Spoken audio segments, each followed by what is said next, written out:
প্রিয় সহকর্মীবৃন্দ, আজ কাউন্সিল উপলক্ষে যশোর জেলা বিএনপির কাউন্সিল উপলক্ষে আপনারা আজকে সকলে এখানে উপস্থিত হয়েছেন।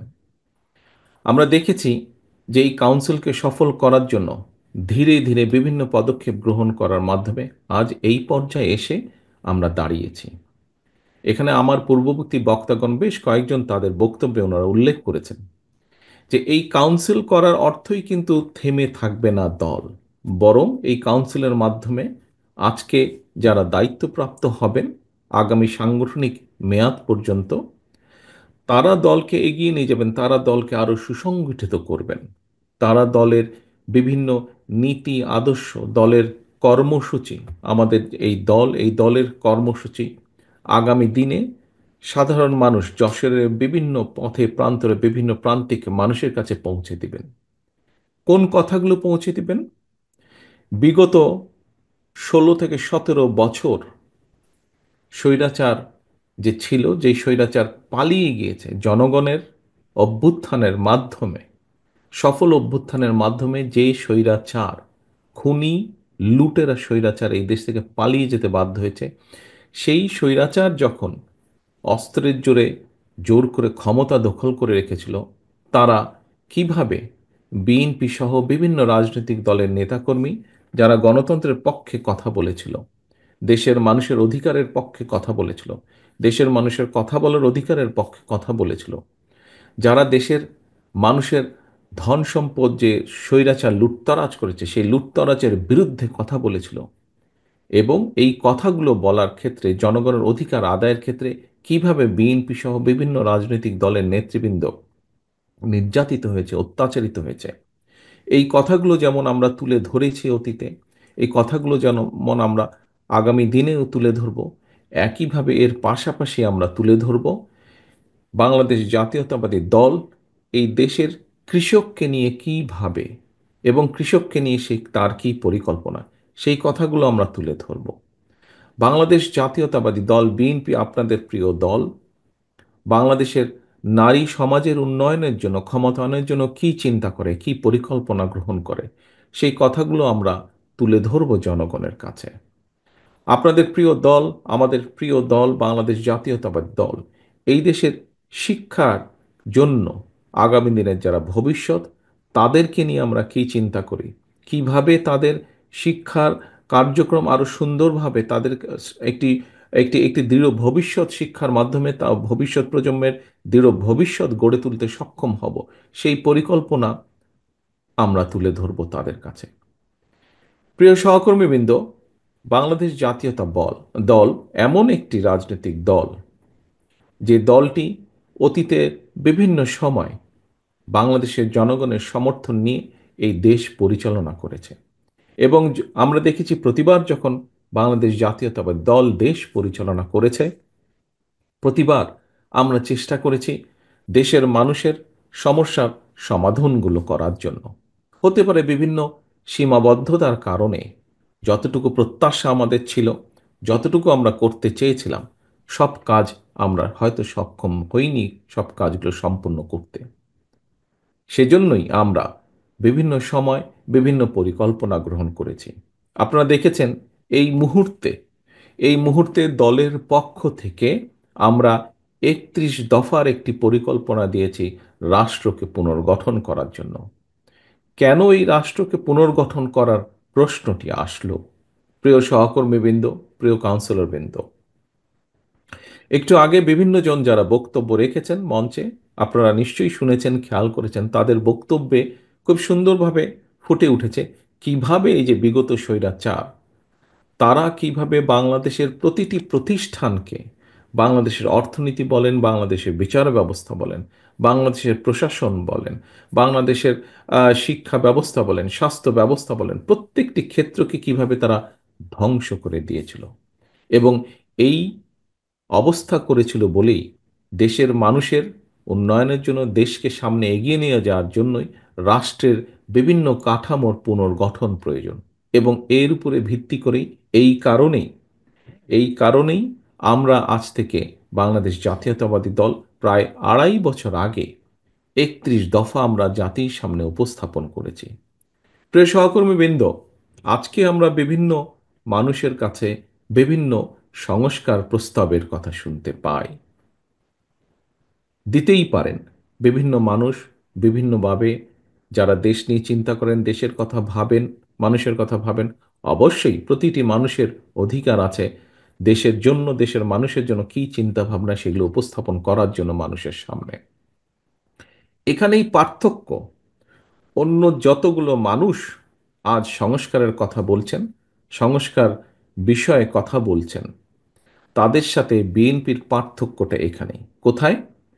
বিএনপি স্বৈরাচার যখন অস্ত্রের জোরে ক্ষমতা দখল করে রেখেছিল, যখন মানুষকে, আমাদের শত শত নেতাকর্মীকে গুম খুনের মাধ্যমে, গুম খুন করার মাধ্যমে ক্ষমতা ধরে রেখেছিল, যখন দেশের লক্ষ লক্ষ মানুষের উপর অত্যাচার নির্যাতন চালিয়ে মানুষের ভোটের অধিকারকে হরণ করে ক্ষমতা দখল করে রেখেছিল, তখন তার সেই রক্তচক্ষুকে উপেক্ষা করে বাংলাদেশ জাতীয়তাবাদী দল দেশের মানুষের সামনে ৩১ দফা উপস্থাপন করেছে। সেই স্বৈরাচারের চোখ রেখে বাংলাদেশ জাতীয়তাবাদী দল বলেছে, তোমরা দেশকে ধ্বংস করেছ, আমরা দেশকে পুনর্গঠন করতে চাই।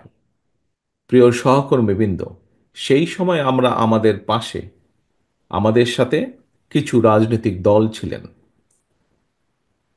আন্দোলন অংশগ্রহণ করেছিলেন বাংলাদেশের গণতান্ত্রিক কতগুলো রাজনৈতিক দল। সেই দলগুলোকে আমরা সাথে পেয়েছিলাম। তাদের সাথে আলোচনা করে, তাদেরকে সাথে নিয়ে আমরা ৩১ দফা উপস্থাপন করেছিলাম।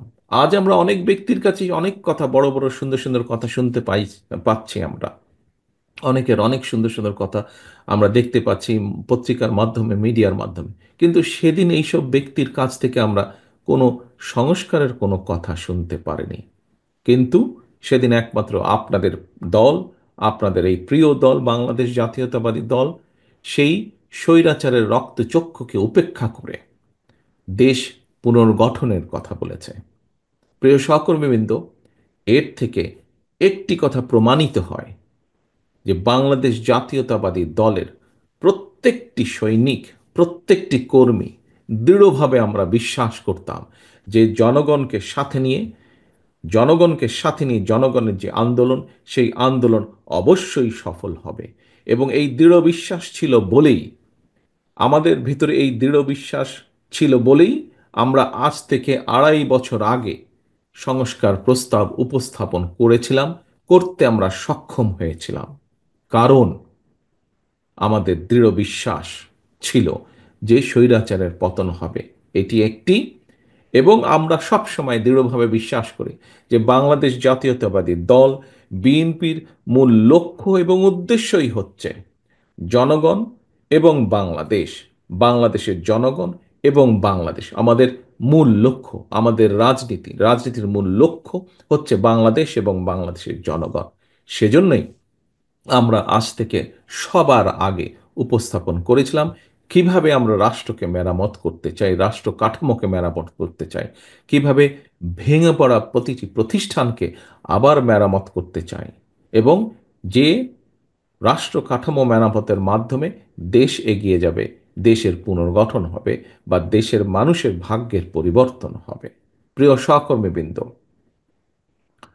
আজ সংস্কার প্রস্তাবের নামে আমরা দেখছি বিভিন্ন ব্যক্তি বিভিন্ন রকম কথা বলছেন।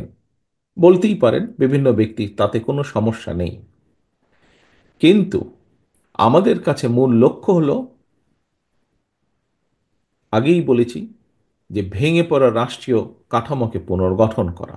আমাদের কাছে মূল লক্ষ্য হলো এই দেশের মানুষের ভাগ্যের পরিবর্তন। অর্থাৎ আজ সারা দেশে লক্ষ লক্ষ বেকার, প্রায় কোটির কাছাকাছি শিক্ষিত, অল্প শিক্ষিত, অজ্ঞ শিক্ষিত, যেভাবেই বলি, বেকারদের কর্মসংস্থান। আমাদের কাছে আজকে মূল লক্ষ্য হলো খাল কাটার মাধ্যমে শহীদ রাষ্ট্রপতি জিয়া রহমানের খাল কাটা কর্মসূচি আবার শুরু করা, এবং তার মাধ্যমে কৃষকের সেচের পানির ব্যবস্থা করা, তার মাধ্যমে শুকিয়ে যাওয়া খাল বিল যেগুলো আছে সেগুলোর মধ্যে আবার পানির প্রবাহ তৈরি করা। আমাদের লক্ষ্য হচ্ছে এই দেশের শিক্ষা ব্যবস্থাকে, দেশের যে আগামী ভবিষ্যৎ, আগামী প্রজন্ম, তাদের শিক্ষাকে কিভাবে তাদের কাছে শিক্ষার সুযোগ পৌঁছে দেওয়া যায়, কিভাবে শিক্ষা ব্যবস্থাকে দৃঢ়ভাবে গড়ে তোলা যায়। প্রিয় সহকর্মীবৃন্দ, আমাদের লক্ষ্য হচ্ছে কিভাবে দেশে উৎপাদন বাড়ানো সক্ষম হয়। আমাদের লক্ষ্য হচ্ছে কিভাবে দেশে নারীদের কর্মসংস্থান, একই সাথে নারীদের ক্ষমতায়ন করা সম্ভব হয়, ক্ষমতায়ন বৃদ্ধি করা সম্ভব হয়, সেটি হচ্ছে আমাদের লক্ষ্য। প্রিয় সহকর্মীবৃন্দ, আমাদের লক্ষ্য হচ্ছে এই দেশের মানুষের স্বাস্থ্যের ব্যবস্থা কিভাবে উন্নত করা যায়, যাতে এই দেশের মানুষকে স্বাস্থ্যের স্বাস্থ্যর যেই সার্ভিস, সেই সার্ভিসটি পাবার জন্য যাতে তাদেরকে বিদেশে যেতে না হয়, এই দেশে বসেই এই দেশের মানুষ যাতে অধিকাংশ মানুষ স্বাস্থ্য সেবা পেতে পারে, সেইটি হাসিল করা হচ্ছে আমাদের লক্ষ্য। প্রিয় সহকর্মীবৃন্দ, আজকে আমরা বিভিন্ন জনের কাছে বিভিন্ন কথা শুনতে পাই যে আমাদেরকে এই অমুকের অমুকের ক্ষমতার পরিবর্তন করতে হবে। হ্যাঁ, ক্ষমতার ভারসাম্য করতে হবে, হ্যাঁ সেটি হয়তো প্রয়োজন। আমরা শুনতে পাই যে বিভিন্ন আমাদেরকে বিভিন্ন রাজনীতির গুণগত পরিবর্তন করতে হবে। অবশ্যই গুণগত পরিবর্তন আমাদেরকে করতে হবে। আমি যারা গুণগত পরিবর্তনের কথা বলেন তাদেরকে আমি বলবো, আজকে যশোর জেলা বিএনপির সম্মেলনে আসুন এবং এই সম্মেলন দেখে নিশ্চয়ই আপনারা বুঝতে সক্ষম হবেন যে রাজনীতির যে গুণগত পরিবর্তন, সেই পরিবর্তন যশোর জেলা বিএনপি সহ বাংলাদেশ জাতীয়তাবাদের দলের বিভিন্ন বিভিন্ন ইউনিটে এই পরিবর্তন আনার সবচেয়ে যে উদ্যোগ, সেটি বিএনপি গ্রহণ করেছে। নিশ্চয়ই আপনারা দেখেছেন, নিশ্চয়ই আপনারা দেখেছেন বিএনপি একটি বিশাল দল। সমগ্র বাংলাদেশের মানুষ জানে বিএনপি একটি বিশাল দল। স্বৈরাচার সরকারের সময় যে খুনি স্বৈরাচার যারা পালিয়ে গেছে এই দেশ থেকে, তাদের সময়ে বিএনপির লক্ষ লক্ষ নেতাকর্মীর নামে মিথ্যে গায়েবী মামলা দেওয়া হয়েছিল। আমি নিশ্চিত আজকে আমার সামনে যে সকল ১৬১৬ জন কাউন্সিলর বসে আছেন, আপনারা এই ১৬১৬ কাউন্সিলর মধ্যে বোধহয় এমন কেউ বাদ নেই যার নামে না হলেও একটি মিথ্যে মামলাও নেই। নিশ্চয়ই এখানে উপস্থিত প্রায় প্রতিটি মানুষের নামে মিথ্যে মামলা, এই যে প্রায় সকলেই আপনারা হাত তুলেছেন, মিথ্যে মামলার সাক্ষী আপনারা বহন করে বেড়াচ্ছেন। প্রিয় সহকর্মী বৃন্দ, আমাদের ৬০ লক্ষ নেতাকর্মীর নামেই মিথ্যে মামলা হয়েছে। পৃথিবীতে বহু দেশ আছে যাদের জনসংখ্যাই ৬০ লক্ষের কম। এত বিশাল একটি দলে এর বাইরেও আমাদের আরো লক্ষ লক্ষ নেতাকর্মী রয়ে গিয়েছে। হতে পারে একটি পরিবারের যেরকম সকল সদস্য একরকম হয় না, হতে পারে আমাদের এই লক্ষ লক্ষ নেতাকর্মীর ভেতরেও কোনো কোনো নেতাকর্মী হয়তো বিভ্রান্ত হয়ে এমন কোনো কিছু কাজ করেছেন যেই কাজের নৈতিক কোনো সমর্থন আমাদের পক্ষে দেওয়া সম্ভব নয়। এবং যেহেতু আমাদের পক্ষে দেওয়া সম্ভব নয়, সেজন্যই আমরা আমাদের নৈতিক অবস্থান থেকে, দলীয় দলীয় অবস্থান থেকে আমরা সেই সকল নেতাকর্মীর বিরুদ্ধে ব্যবস্থা গ্রহণ করেছি। একটি রাজনৈতিক দলের পক্ষ থেকে যে ব্যবস্থা গ্রহণ করা সম্ভব, সর্বোচ্চ যে ব্যবস্থা গ্রহণ করা সম্ভব একজন কর্মী বা একজন নেতার বিরুদ্ধে, আমরা সেই ব্যবস্থা গ্রহণ করেছি। কারণ আমাদের রাজনীতির অন্যতম একটি মূল স্লোগান বা মূল লক্ষ্য হচ্ছে জনগণের সম্মতিতে থাকা, অর্থাৎ জনগণের সমর্থন থাকে এমন অবস্থানে থাকা, জনগণের সমর্থন থাকে না এমন কোনো কাজ না করা, এমন কোনো অবস্থানে না থাকা। প্রিয় সহকর্মীবৃন্দ, আমরা আমাদের বহু নেতাকর্মী, বেশ অনেক নেতাকর্মীর বিরুদ্ধে ব্যবস্থা গ্রহণ করেছি যারা দলের এই অবস্থান থেকে সরে গিয়ে কোনো অনৈতিক কাজ করেছেন। কিছু কিছু সংখ্যক লোক, কিছু সংখ্যক লোক, কিছু সংখ্যক ব্যক্তি এটিকে দলের দুর্বলতা হিসাবে উপস্থাপনের চেষ্টা করছে। আমরা পত্রপত্রিকার মাধ্যমে দেখছি, বিভিন্ন বক্তব্যের মাধ্যমে দেখছি। আজকে আমার নেতৃবৃন্দ, এখানে যারা সহকর্মীবৃন্দ, আপনারা যারা উপস্থিত আছেন, আপনাদেরকে এবং আপনাদের মাধ্যমে সমগ্র বাংলাদেশে ছড়িয়ে ছিটিয়ে থাকা আমাদের লক্ষ কোটি নেতাকর্মীর উদ্দেশ্যে আমি একটি কথা বলবো। যারা এই কথাটি বলে, যারা এই কথাটি বলে অন্য কিছু হাসিলের চেষ্টা করে, দয়া করে সকলকে বলে দিবেন যে বিএনপি বিএনপি তার অবস্থান পরিষ্কার করেছে। বিএনপি একমাত্র দল যারা কোনো ডিনাইলে থাকে না, অর্থাৎ আমাদের ভিতরে যদি কেউ অন্যায় করে তার বিরুদ্ধে আমরা ব্যবস্থা গ্রহণ করি। এই উদাহরণ একমাত্র বিএনপি দেখেছে। এটি বাংলাদেশ জাতীয়তাবাদী দল এবং অন্য দলের সাথে এটি হচ্ছে অন্যতম সবচেয়ে বড় পার্থক্য। অর্থাৎ আমরা কোনো অন্যায়কারীকে প্রশ্রয় দিতে চাই না। আমাদের সামনে যদি কোনোভাবে কেউ উপস্থাপন করতে সক্ষম হয় অথবা প্রমাণিত হয় যে আমাদের কোনো সহকর্মী কোনো অন্যায় করেছে, যা সমাজের মানুষের কাছে এবং সামাজিকভাবে হোক, রাজনৈতিকভাবে হোক, যে কোনো দৃষ্টিকোণ থেকেই হোক না কেন, যা গ্রহণযোগ্য নয়, তাকে আমরা সমর্থন দেই না, তার বিরুদ্ধে আমরা ব্যবস্থা গ্রহণ করি। এটি অন্য রাজনৈতিক দলের সাথে বাংলাদেশ জাতীয়তাবাদী দলের পার্থক্য। কাজেই কাজেই বিএনপির অমুক লোক এটা করেছে, তমুক লোক এটা করেছে, দয়া করে এসব কথা বলে বিভ্রান্ত করার চেষ্টা করবেন না। আমরা সকল সময় অন্যায়ের বিরুদ্ধে, আমাদের কাজে, আমাদের কথায় সবসময় আমরা চেষ্টা করেছি এটা প্রমাণ করতে। প্রিয় সহকর্মীবৃন্দ, বক্তব্য বেশি লম্বা করব না। বক্তব্যের থেকে এখন সময় হচ্ছে কাজের। কোন সেই কাজ? সেই কাজ হচ্ছে দলীয় কর্মী হিসাবে কাজ হচ্ছে দলকে পুনর্গঠন করা, দলের দেশকে নিয়ে, দেশের মানুষকে নিয়ে দলের যে লক্ষ্য, দলের যে উদ্দেশ্য, তা জনগণের কাছে পৌঁছে দেওয়া। যে 31 দফা আমরা আপনাদের সামনে উপস্থাপন করেছি, দেশের কাছে, মানুষের কাছে উপস্থাপন করেছি, সে 31 দফা গ্রামে গ্রামে প্রতিটি ঘরে পৌঁছে দেওয়া। এবং একই সাথে দলের একজন কর্মী হিসাবে এই কাজটি যেমন করবেন, একই সাথে দল হিসাবে, সামগ্রিকভাবে দল হিসাবে, একটি রাজনৈতিক দল হিসাবে, যেহেতু আমাদের সকল ক্ষমতার উৎস হচ্ছে, রাজনৈতিক ক্ষমতার উৎস হচ্ছে বাংলাদেশের জনগণ, সেই জন্য দল হিসাবে আমাদের সবচাইতে প্রথম কাজ হচ্ছে দেশকে পুনর্গঠন করা।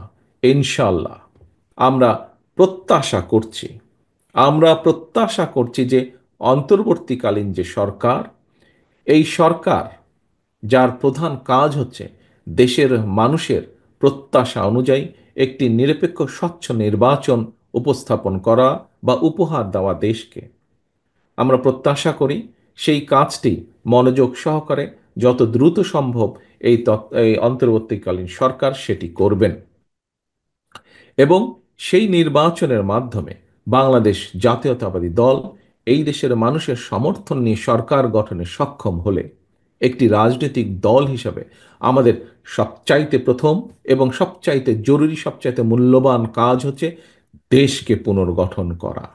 প্রিয় সহকর্মীবৃন্দ, আজ এই কাউন্সিলের মাধ্যমে আমরা যেরকম দলকে পুনর্গঠিত করব, আসুন আমরা আজকে এখানে শপথ গ্রহণ করি, এখানে আমরা প্রতিজ্ঞাবদ্ধ হই যে ইনশাল্লাহ আগামী দিনে বাংলাদেশের মানুষের সমর্থন নিয়ে বাংলাদেশ জাতীয়তাবাদী দল সরকার গঠন করতে সক্ষম হলে আমাদের সবচেয়ে প্রথম যেই কাজটি হবে, বাংলাদেশ নামক আমাদের যে প্রিয় মাতৃভূমি, এই মাতৃভূমিকে পুনর্গঠন করা, একে, এর সকল রাষ্ট্র কাঠামোকে আমাদেরকে মেরামত করা।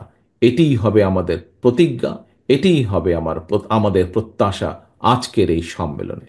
পরিশেষে আমি আবারও এই সম্মেলনের সফলতা কামনা করে এবং এই সম্মেলনকে সফল করার জন্য অধ্যাপক নার্গিস বেগম সহ প্রতিটি নেতাকর্মী যারা অক্লান্ত পরিশ্রম করেছেন, কেন্দ্রীয় নেতৃবৃন্দ থেকে শুরু করে আমার ইউনিয়ন গ্রাম লেভেল পর্যন্ত যে সকল নেতা কর্মীবৃন্দ, সহকর্মীবৃন্দ অক্লান্ত পরিশ্রম করেছেন, তাদের সকলকে আন্তরিকভাবে ধন্যবাদ এবং শুভেচ্ছা জানিয়ে আমার বক্তব্য শেষ করছি।